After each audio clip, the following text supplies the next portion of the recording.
I'm Kyle Meinke, Michigan football beat reporter for Annenberg.com, and I'm here today to preview Michigan's Week 3 game against Eastern Michigan. Now, Michigan, they're 2-0. They're coming off that memorable comeback win against Notre Dame, and they'll be looking to avoid a letdown this weekend against Eastern Michigan, which also is 2-0.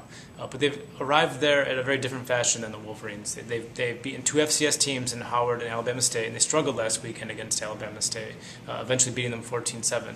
Clearly, there's a talent differential between these two programs, and it makes it very difficult to get a read on the Wolverines. So it makes it very difficult for them to prove themselves. They can be exposed against Eastern Michigan if things don't go well, but it makes it very difficult to prove themselves and to get a read on what they're doing and where they're at. Nevertheless, there are three things that Brady Hoke will be looking to accomplish against Eastern Michigan on Saturday. First, they'll be looking to establish a running game outside of Denard Robinson.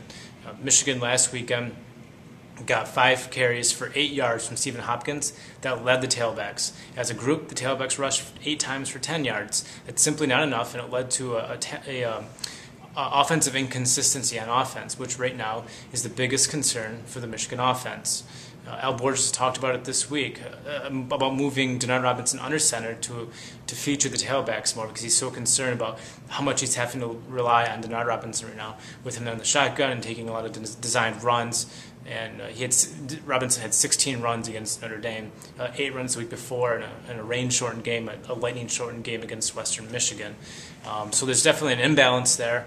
Borges is concerned, Hoke is concerned, fans are concerned, and Michigan's offense looks concerning simply because of the imbalance there and their inability to sustain drives. Their longest drive against Notre Dame was only 5 plays. That's an incredible feat, particularly considering they scored 35 points.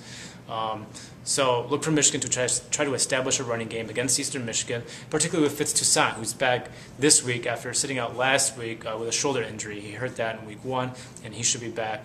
Michigan will try to get something going with him and get him back into the flow of things. Secondly, Michigan's going to look to stop Eastern Michigan's rushing attack. The Eagles, again, have played 2 FCS teams, but they have rushed for 331 yards per game. It's still an impressive number. Take it for what you will. It came against Alabama State. It came against Howard. But that's what Michigan will be looking to do. The Eagles feature 2 guys in the backfield, Dominic Scher and Javonte Green, and also Alex Gillette, the quarterback. He runs a little bit too. So look for Michigan to try to slow those guys down, especially with their front 4, which have struggled so much for the Wolverines this year.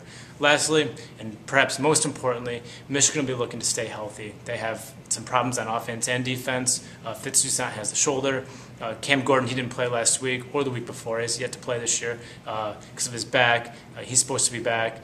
Brendan Herron didn't play last week with a leg. He's supposed to be back. And Troy Wofolk, he's dealing with a lacerated nose, a sprained ankle, and a broken hand right now. Look for Michigan to try to keep those guys healthy and get them off the field as soon as possible, get some reserves out there. And truly for Michigan, the more Devin Gardner you see, the better things are going for Michigan.